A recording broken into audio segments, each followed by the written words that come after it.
Assalamualaikum warahmatullahi wabarakatuh. Saya Kalista Kila Devanti.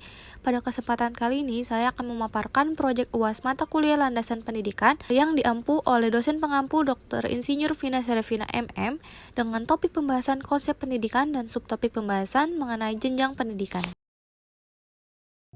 Jalur pendidikan adalah rencana yang akan dilalui oleh individu dalam proses pendidikannya, dan setiap individu itu bebas memilih sesuai dengan minat, bakat, dan juga tujuan yang akan dicapainya. Jenjang pendidikan adalah tahapan yang dilalui individu untuk mencapai tujuan yang dicapainya. Sedangkan jenis pendidikan adalah kelompok yang didasarkan pada kekhususan tujuan pendidikan suatu satuan pendidikan, serta pilar pendidikan adalah tiang atau penunjang dari suatu kegiatan usaha dan juga perlindungan yang akan diberikan kepada anak didik yang bertujuan untuk pendewasaan anak. Learning outcome yang pertama adalah mengetahui jenis pendidikan, yang kedua mengetahui pengertian jenjang pendidikan, mengenal apa saja jenjang pendidikan, mengenal macam-macam jalur pendidikan, menganalisis 6 pilar pendidikan, serta mengetahui setiap makna dari 6 pilar pendidikan.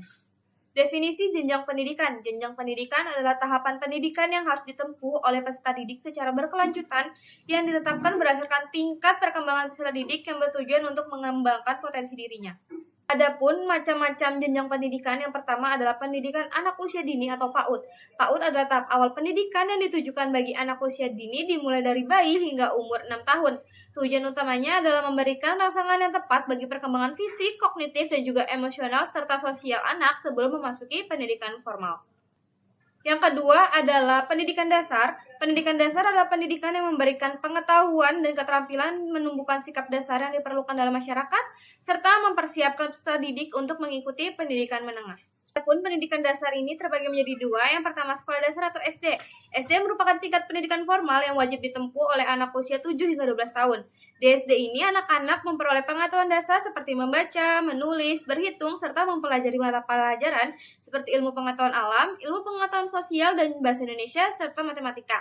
Lalu yang kedua adalah sekolah menengah pertama atau SMP. Pendidikan tingkat SMP ini berlangsung selama 3 tahun.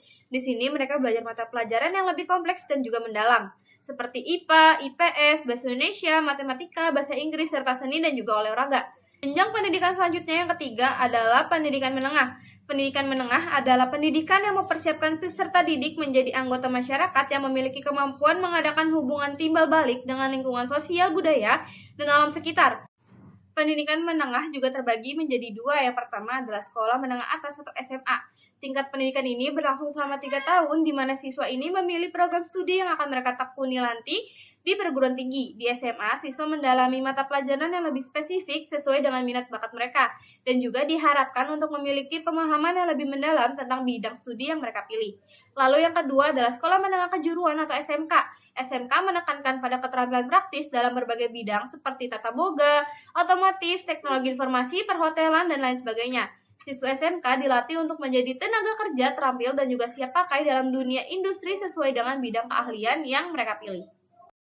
Jenjang pendidikan yang keempat adalah pendidikan tinggi. Pendidikan tinggi adalah pendidikan yang mempersiapkan peserta didik untuk menjadi anggota masyarakat yang memiliki tingkat kemampuan tinggi yang bersifat akademik atau profesional sehingga dapat menerapkan, mengembangkan, dan juga menciptakan ilmu pengetahuan, teknologi, dan seni dalam rangka pembangunan nasional dan juga meningkatkan kesejahteraan manusia. Pendidikan tinggi sendiri ini terbagi menjadi 4. Yang pertama adalah diploma. Program diploma di Indonesia terbagi menjadi 2, yaitu diploma 3 yang berlangsung selama 3 tahun dengan fokus pada keterampilan praktis dan juga teknis untuk siap kerja di berbagai bidang. Lalu diploma 4 yang berlangsung selama 4 tahun setara dengan gelar sarjana terapan yang lebih mendalam dengan porsi teori lebih banyak. Yang kedua, sarjana atau S1. Tingkat pendidikan tinggi yang lebih umum dan juga akademis biasanya berlangsung selama 4 tahun. Di sini siswa mempelajari bidang studi tertentu secara mendalam seperti hukum, ekonomi, teknik, dan juga pendidikan. Yang ketiga adalah magister atau S2. Durasi studi untuk program magister biasanya 1 hingga 2 tahun, tergantung pada bidang studi dan juga universitas. Tujuan dari program magister adalah untuk memberikan pengetahuan yang lebih mendalam dan juga spesialisasi dalam bidang tertentu. Lalu yang terakhir adalah doktor atau S3. Doktor ini adalah tingkat pendidikan tertinggi di Indonesia. Program doktor biasanya berlangsung selama 3 hingga 5 tahun dengan fokus utama pada penelitian mendalam dan juga kontribusi baru pada ilmu pengetahuan. Selanjutnya, saya akan menampilkan studi kasus yang relevan dengan subtopik yang saya bahas dengan judul Dampak Penerapan Kurikulum Merdeka di SMA. Pada tahun ajaran 2024-2025, seluruh SMA di Jakarta telah menggunakan kurikulum Merdeka. Dalam penerapannya, para siswa sudah tak lagi memilih untuk masuk ke jurusan IPA, IPS, ataupun bahasa.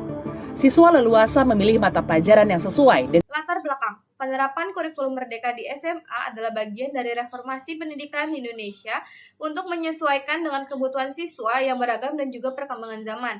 Kurikulum ini fokus pada pengembangan kompetensi dan juga keterampilan, bukan hanya pencapaian materi. Kurikulum ini memberikan fleksibilitas bagi sekolah untuk menyesuaikan materi ajar, meningkatkan motivasi siswa. Nah, adapun input masalah yang pertama, apa saja dampak peralihan dan juga penetapan kurikulum Merdeka di tingkat SMA. Yang kedua, apa strategi terbaik untuk memastikan guru mendapatkan pelatihan yang efektif. Dan yang ketiga, bagaimana jika sekolah kekurangan sumber daya yang cukup untuk mendukung implementasi kurikulum Merdeka seperti P5. Proses penyelesaian masalah pertama, dampak peralihan ke kurikulum Merdeka di tingkat SMA dapat meningkatkan kualitas pembelajaran dengan pendekatan yang lebih fleksibel dan juga relevan.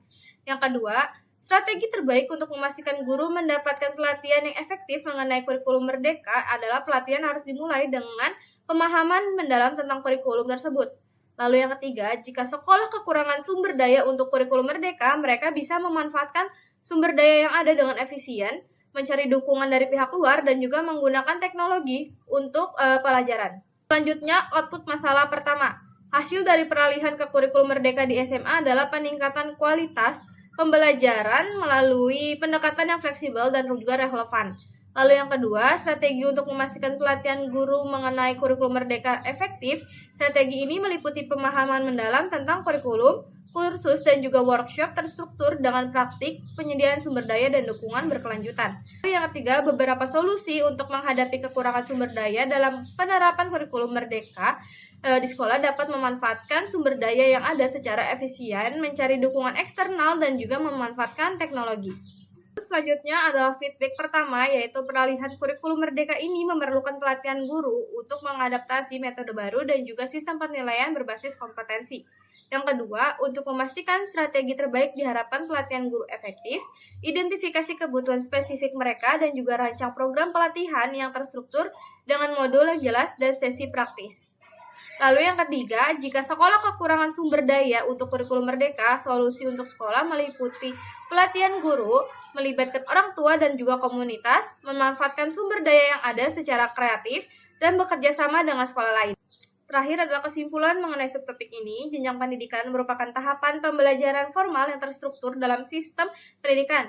Setiap jenjang bertujuan untuk memenuhi kebutuhan perkembangan intelektual, sosial, dan emosional setiap individu sesuai usianya.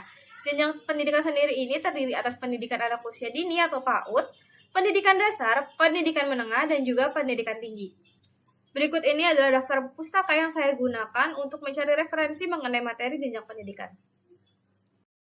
Baik, sekian pemaparan materi mengenai jenjang pendidikan dari saya. Terima kasih. Wassalamualaikum warahmatullahi wabarakatuh.